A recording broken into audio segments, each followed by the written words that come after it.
하나님을 믿어야 하는 이유라는 제목으로 말씀을 전하도록 하겠습니다. 우리는 엘리가 제사장으로 있었던 그 시대에 블레셋과 이스라엘 간의 전투가 일어났었던 것을 살펴보았습니다. 이때 34,000명이 전사를 하게 되었고 제사장인 홈느와 비느하스도 죽고 하나님의 법궤도 빼앗겨 버렸습니다. 이 소식을 들은 엘리와 비느하스의 그 아내죠. 엘리의 며느리도 죽게 됩니다.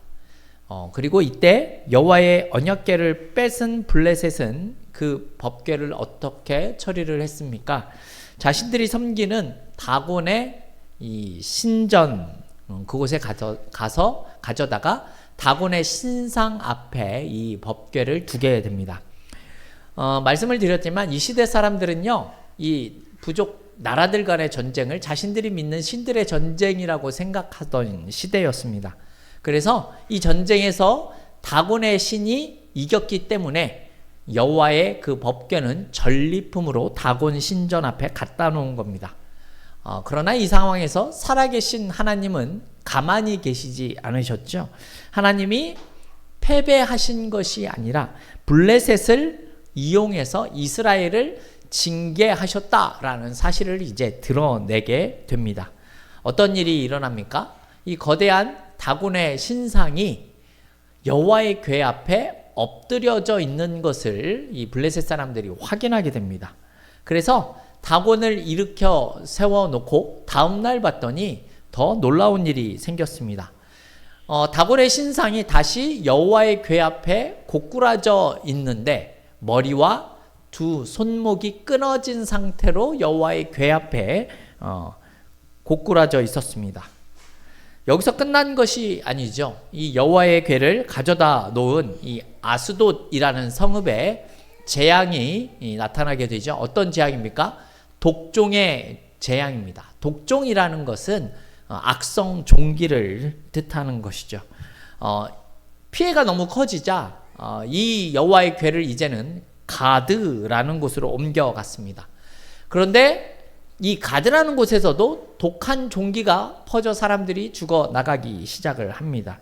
그 다음에 이들은 이 법궤를 어디로 갈까 하다 이 에그론이라는 곳으로 옮겼습니다. 그러자 에그론 사람들은 우리들마저도 죽이려고 하느냐, 그것을 받기를 거절합니다. 이제 블레셋 사람들은 여호와의 궤를 어느 곳에도 두지 못하는 그런 상황에 놓이게 됩니다.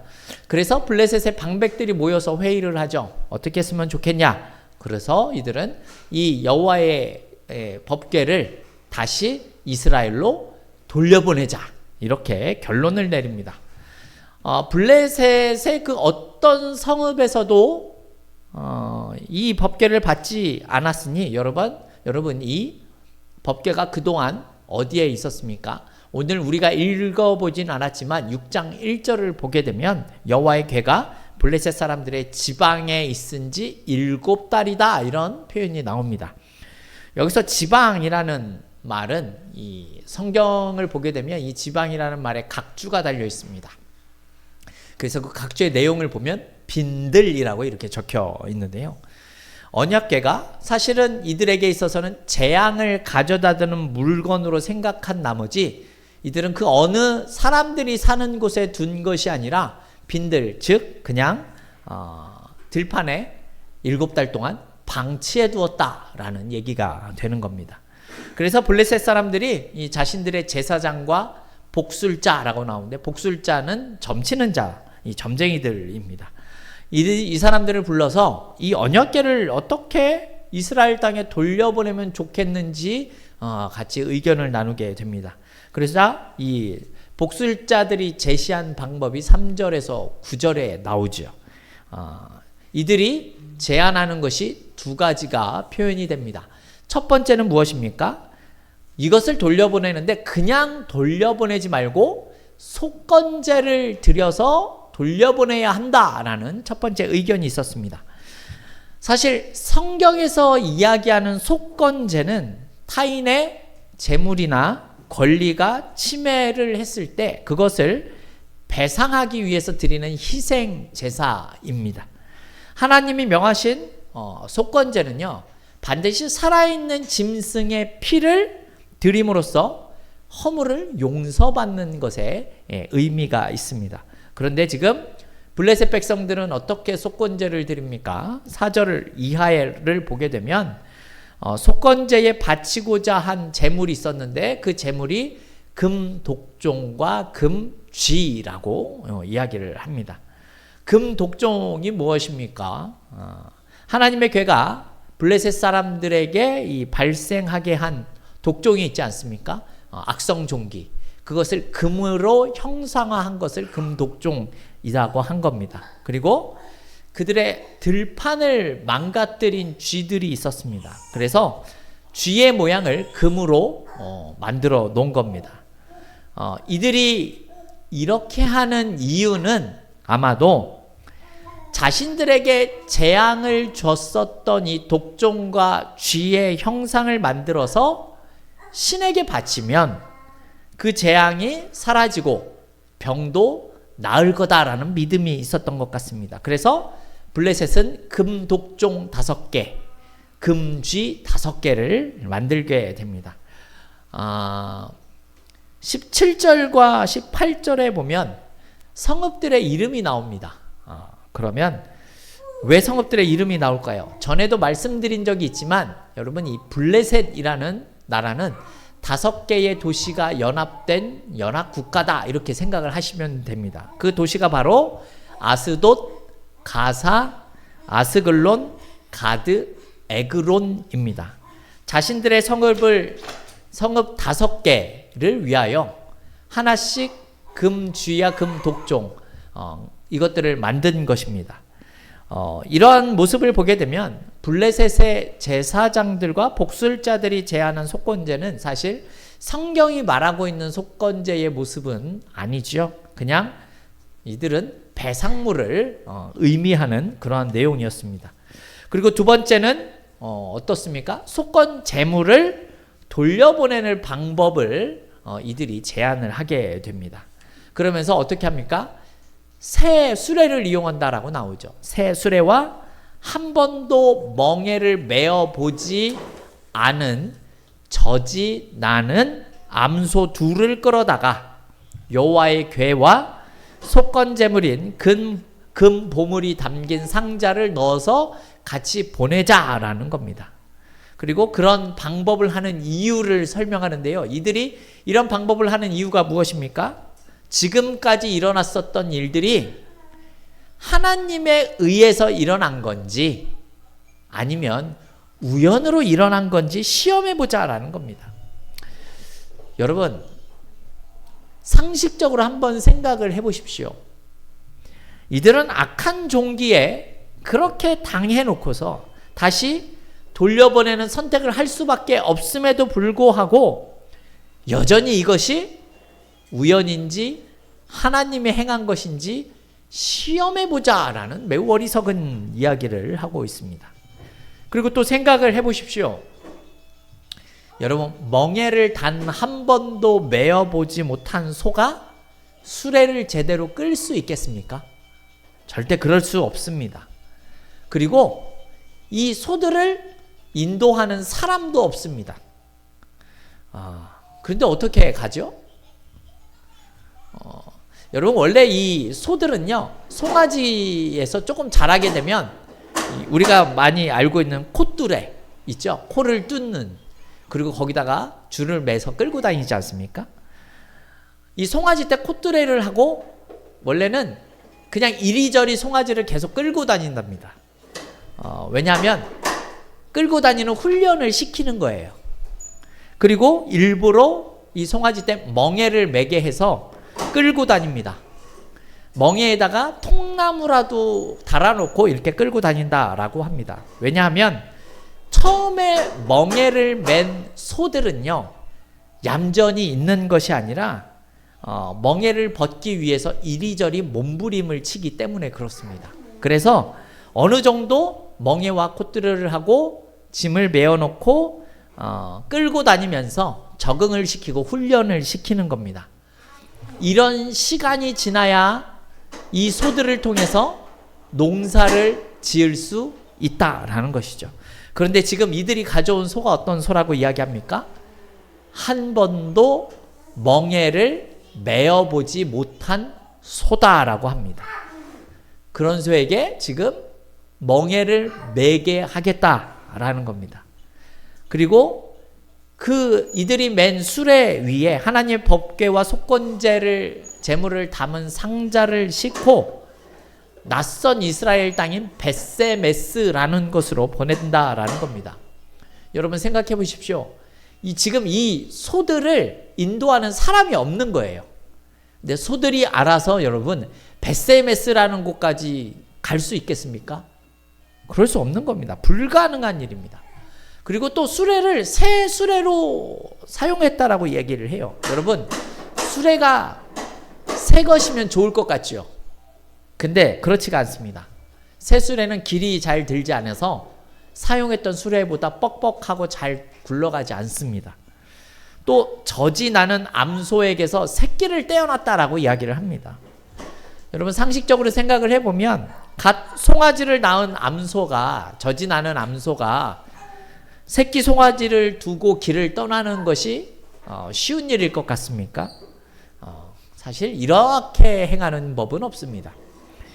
그런데 이들은 이런 불가능한 방법을 제안하고 있죠. 그 의도가 무엇이죠? 모든 재앙이 하나님으로부터 난 것이라면 이것이 알아서 벳세메스까지 이들이 이 두 송아지가 이 법궤와 속건제물을 들고 목적지까지 갈 거다라고 지금 생각을 하는 겁니다. 그리고 그렇게 하지 않으면 이건 다 우연이다라고 생각을 하겠다라는 것이죠. 그러니까 여러분 생각을 해보세요. 이렇게 재앙 때문에 독종으로 인해서 사람들이 죽어나가는 상황 속에서도 이 블레셋 사람들은 여전히 이게 하나님께서 행하신 것인지 모르고 있는 상황이다라는 겁니다. 그래서 지금도 시험을 하고 있는 거예요. 그래서 지금까지 일어났었던 일이 하나님이 행하신 것이냐 아니면 우연이냐 이들이 고민하고 있었다라는 겁니다. 그렇다면 결과가 어떻게 됩니까? 우리 10절에서 12절 말씀인데요. 우리 10절에서 12절 말씀 같이 한번 읽어보도록 하겠습니다. 그 사람들이 그같이 하여 젖나는 소 둘을 끌어다가 수레를 메우고 송아지들은 집에 가두고 여호와의 궤와 및 금쥐야 그들의 독종의 형상을 담은 상자를 수레 위에 실으니 암소가 벳세메스 길로 바로 행하여 대로로 가며 갈 때에 울고 좌우로 치우치지 아니하였고 블레셋 방백들은 벳세메스 경계선까지 따라가니라. 아멘. 여러분 아주 놀라운 일이 벌어졌습니다. 자연적으로 상식적으로 일어날 수 없는 불가능한 일이 벌어지게 됩니다. 놀랍게도 사람이 한 사람도 없었음에도 불구하고 이 암소 둘이 벳세메스를 찾아간 겁니다. 그런데 그 모습을 설명하면서 세 가지 특징을 이야기를 하죠. 첫 번째가 무엇입니까? 소가 울며 갔다라고 이야기를 합니다. 여러분 새끼를 놔두고 떠나는 암소들이 어찌 울지 않고 그냥 갈 수가 있겠습니까? 그런데 하나님이 돌아서지 못하도록 이 암소들을 끌고 목적지로 가게 만들었다라는 겁니다. 소들은 가기 싫었지만 어쩔 수 없이 갈 수밖에 없었다라는 것이죠. 두 번째, 좌우로 치우치지 않고 갔다라고 말을 합니다. 소들은 한 번도 멍에를 메어보지 않은 수레를 끊는데 왜 여러분 제대로 똑바른 길로 가겠습니까? 그럴 수 없는 거죠. 좌우로 치우치고 싶었지만 그렇게 할 수 없도록 하나님이 붙들고 계셨다라는 장면으로 이해할 수 있는 내용입니다. 세 번째, 목적지인 벳세메스까지 정확하게 갔습니다. 앞서 말씀을 드렸지만 사람이 소들을 끌고 가는 게 아니라 소들이 그냥 알아서 가는 거예요.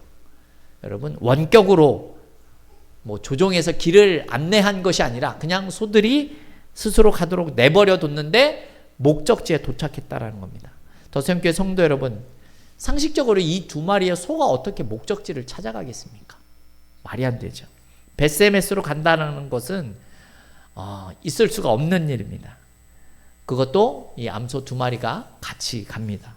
불가능한 일이 현실로 이루어지는 것을 보면서 블레셋의 방백들은 베세메스 경계선까지 따라가면서 확인을 하죠.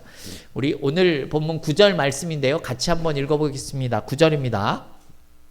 보고 있다가 만일 괴가 그 본 지역 길로 올라가서 베세메스로 가면 이 큰 재앙은 그가 우리에게 내린 것이요 그렇지 아니하면 우리를 친 것이 그의 손이 아니요 우연히 당한 것인 줄 알리라 하니라.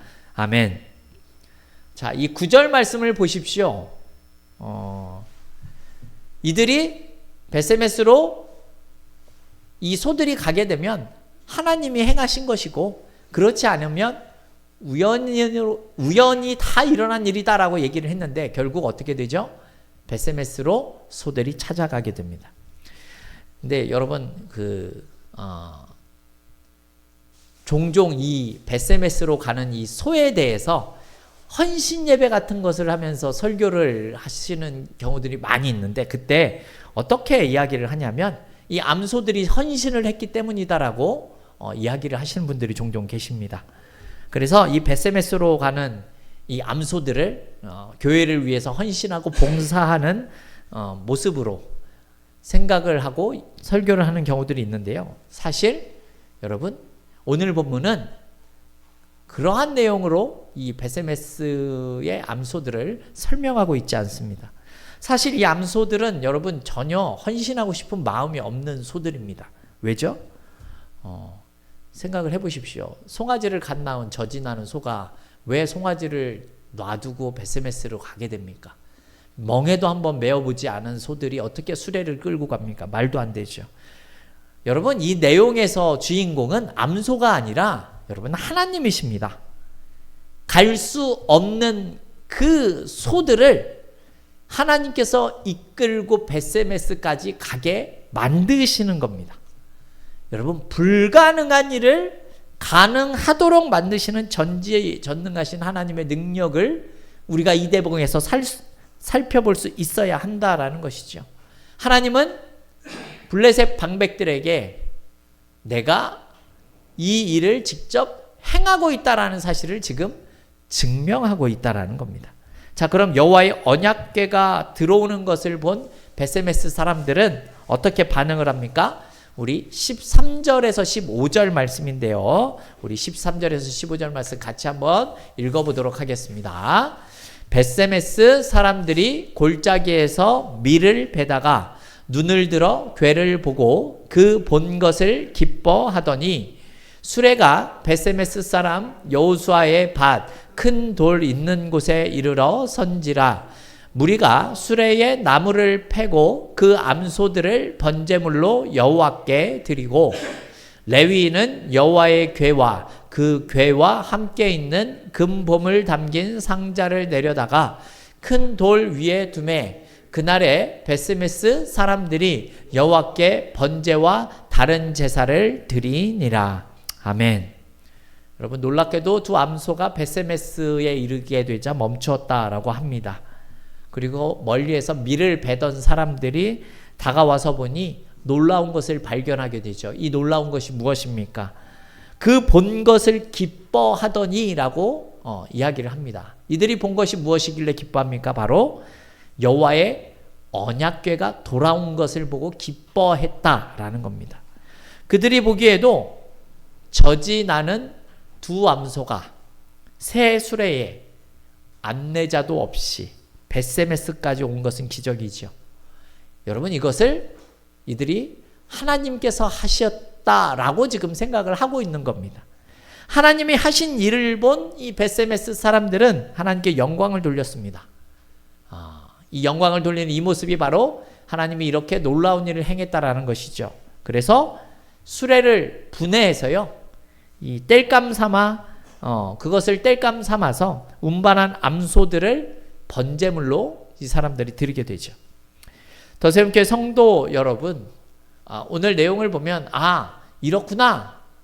우리는 이렇게 아주 쉽게 생각을 할 수 있지만 여러분 결코 이것은 그렇게 쉬운 내용이 아니다라는 사실을 기억하셔야 합니다. 여러분, 그렇다면 하나님께서 이렇게 신비로운 일을 행하신 이유가 무엇입니까?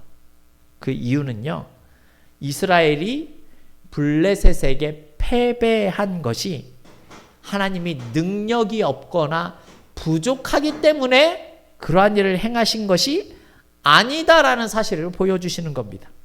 하나님은 그저 이스라엘이 타락한 그 모습을 심판하기 위해 블레셋을 사용하셨다라는 사실을 깨닫게 만들기 위함이다라는 것이죠.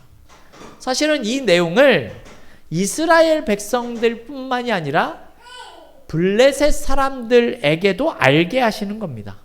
그래서 멀리서 이 모습을 보면서 쫓아온 블레셋의 5 방백들이 16절에서 이것을 목격하고 에그론으로 돌아갔다라고 말씀합니다. 그러면서 이들이 내린 결론이 무엇이죠? 자신들에게 임했었던 지난날의 재앙은 하나님께서 하신 것이 맞다라는 사실을 확인하게 만들었다는 겁니다. 그런데 여러분, 놀라운 게 뭔지 아십니까? 그러한 사실을 확인하고 목격을 했지만 이 사람들은 에그론으로 돌아가는 것으로 그냥 그것으로 끝났다라는 것이죠. 사실 이들은 이렇게 놀라운 일을 행하신 하나님이 있었다면, 이 하나님을 내가 믿고 살아가야 되겠다라는 결단을 내릴 수 있었어야 했다라는 겁니다.